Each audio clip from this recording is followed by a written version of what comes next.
Hello and welcome to the program which looks at the Holy Land. I am Paul Calvert. Ruth 4, verse 13 from the New King James Bible says this: So Boaz took Ruth, and she became his wife.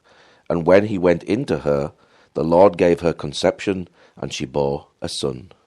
I'm with Tiina Dani Levski from Finland, who's working here at CFI Bridal Salon. Now, Tiina, what is CFI Bridal Salon? It's a project. We have a lot of wedding dresses, about 300 wedding dresses here, evening dresses, suits and different gowns. Okay, it's a project. We want to bless new families in Israel, people who are getting married. We have a lot of wedding gowns for brides and also something for grooms, evening dresses. And that's a project that helps people to make the wedding because usually it's so expensive in the land. So we are kind of offering the wedding gowns for them for free. Is this to rent, to have, or...? No, it's kind of rent, but indeed they don't need to pay for it. They just give us a deposit, and after the wedding, they will bring the gowns back, and then we can give the money back. They just need to pay for the dry clean. Sometimes we give them the dresses as a gift also. And how long has this project been running? I'm not sure. I think 25 years already, maybe even 30 years. Wow. It has been a long time. Yeah. So you must have seen many brides come through here over the years. Yeah. I have been here for 5 years in this project. Yeah. And of course I have seen a lot of people coming, but before me I think maybe it was even more. I don't know about the past, but it has been like a great blessing in Israel, and many people, they still remember, kind of, even those new brides, they come with the parents, and those parents have been here. So there are already a second generation coming to take dresses. Yeah. So is this building contacts and relationships with the community? Yeah, I think there are this is good opportunity to get to know people and to bless them. Of course, most of the clients, they are maybe believers. They are from different congregations because they knew about us and they come.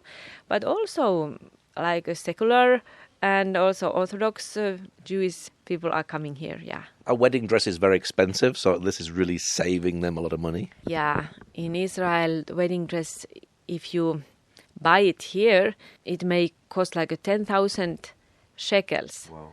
So it's I don't know about the other, yeah, and also the rental is I can say maybe 1,000 euros if we speak about euros, the rent, or even more. So it's very big save if they get the dress from here, and they are really blessed. You can see sometimes that they are so released if they find the dress here and they really like it, because they should like it, of course.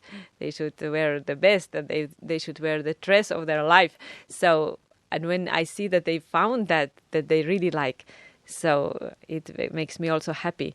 And they are so happy and they're so thankful.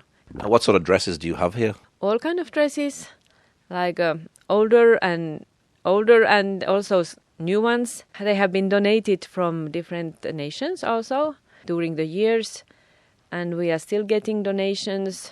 Some Israeli brides also donate, not so many, but most of the dresses have come from the other countries. Yeah, I was wanting to ask you, did these come from different countries around the world? Brides that don't use them anymore, so they've been given to here? Yes. Europe, Australia, England, States, many countries. They, have been. Also from Finland, I got a dress. Some bridal salons also donated us, from their collection gowns. So we got 5 years ago maybe.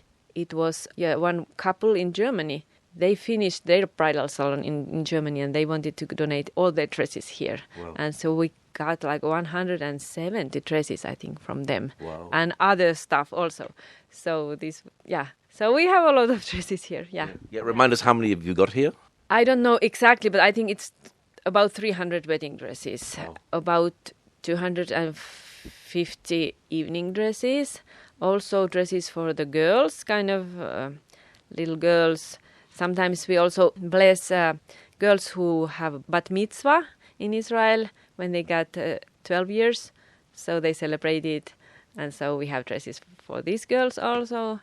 So I don't know. I never counted it like physically, but I think it's like more than 600 dresses altogether. Yeah. Is this a busy project, or are there busy times in the year? Is summertime more busy than wintertime? Yeah, it depends. And also the situation in the land. For example, when this war began, it stopped and then after 1 month it started again. So, and of course the time of the year, the season is also influencing how many people are coming. Usually I have maybe from 2 to 4 brides a week, sometimes more. It's not like every day, every hour business. That's why I'm doing other stuff also. But every week we have somebody.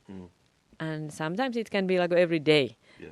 And even every day 2 different individuals here or 2 different families. So, yeah, maybe this cold season, maybe when it will get a little bit warmer, they will come. Yeah. But you never know, kind of. It's just like sometimes they just come and come.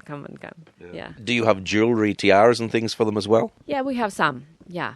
And we offer it also, some shoes, of course, veils, petticoats, different stuff that they can take also with them. For free. And what about the man? Do you have stuff for men as well? For men, we don't have so much. That's why we need donations, that we could get more like a good quality modern men suits. This is a little bit like a lack what we have, but at the moment we don't have space so much, so maybe it's good that we don't have so much. In the future maybe we will have more rooms.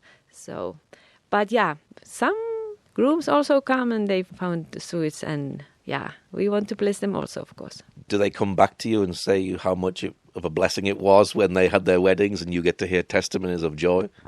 Yes. Many times it's the first reaction when they find it here. It's kind of also really happy moment, but after wedding, they are so thankful. They write thank notes, and they express it in different ways. I imagine it takes a lot of the burden, a lot of the stress of the wedding when you can get this sort of area sorted out, and it's for free as well.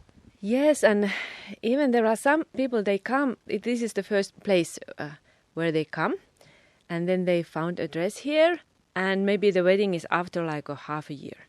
We give it to them, they can hold it, and then in the end, they found another dress.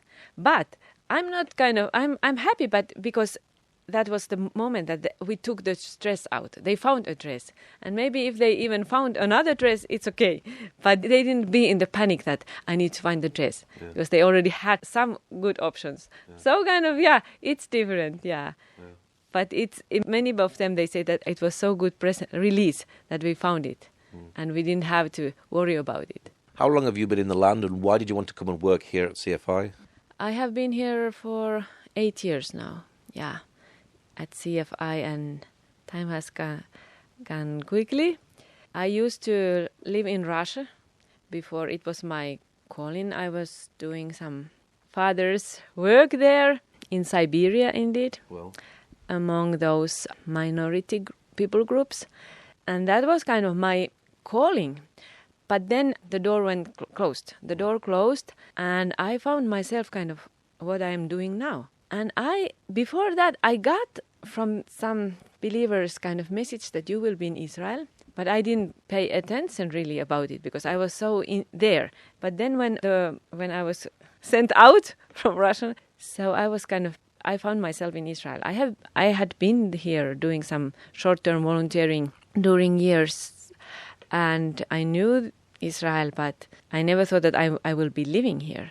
But then I started to pray and ask the Lord, what next? What? And yes, and God opened the door here. Yes, and it was so kind of easy. Sometimes people are struggling with visas and things, but I was still like a little bit like not sure if this is the God's will or not. And I was kind of asking the Lord, if it's from you, just you open the door. But if it's not from you, just close it. And I asked many times, close it. But it opened like so easily. So I answered, okay, I will come to Israel. And here I am. I imagine as well, there's a lot of Russians here in Israel. So has that been very beneficial for you as well? Maybe you didn't realize that there were so many Russians here. Are you able to minister to Russians here too? Yes, of course. The Russian language, it was the main reason why kind of they took me to CFI because I have been working also with the project Open Gates with the immigrants all of these years. And most of the new immigrants that come to us, they are Russian speakers. They are from former Soviet Union. So Russian language, it's all every day I speak Russian. Wow. Yeah. And of course, I am able also to do home visits to elderly people. And I like it very much also to go and meet people, talk with them, hearing their stories, and just get to know them and show God's love to them, and also share about my faith and about my hope that I have in God. So that's also kind of a good opportunity. And those people, they speak Russian. So I thank God that He prepared me with Russian language. So God knew what He was doing. Yes, and then I got married here in the land with Russian-speaking guy. Oh, wow. And that was also part of the plan. Yeah.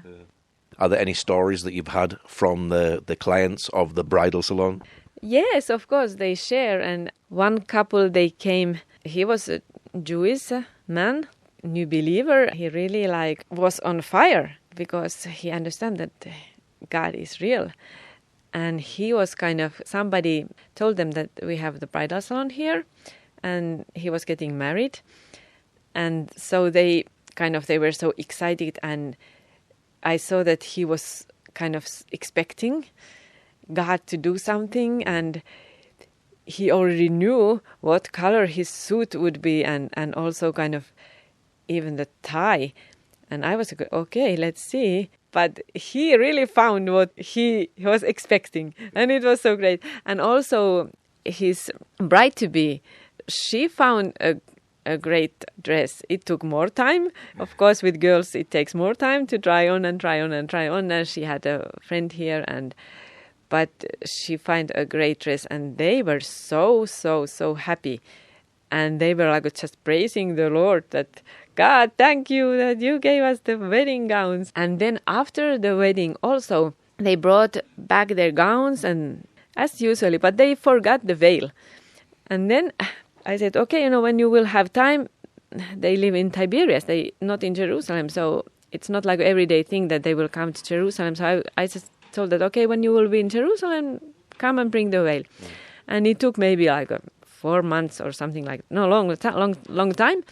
And then they appeared, and they said, okay, God used that veil, that on the way to here, we ended up in the prayer meeting, and there was something prophetic about the bride of the Lord. And they made a prophetic act with that veil. So it was so interesting, and that those believers, they are seeing the Lord's hand. And they were sharing so. And I see that, okay, hallelujah, that we can play a little part, and we can give them those gowns, and they are experiencing God's things, God's reality through that. What is your prayer for the bride today?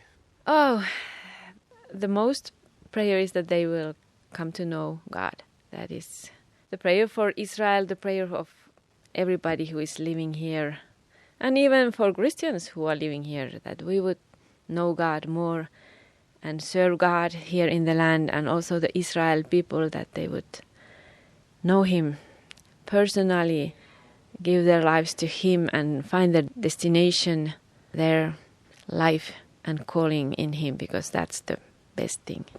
Well, Tiina, thank you very much for sharing. Thank you, and God bless you. Shalom from Jerusalem. Thank you for joining us today. Pray that God will move by His mighty power in the Holy Land and bring His peace.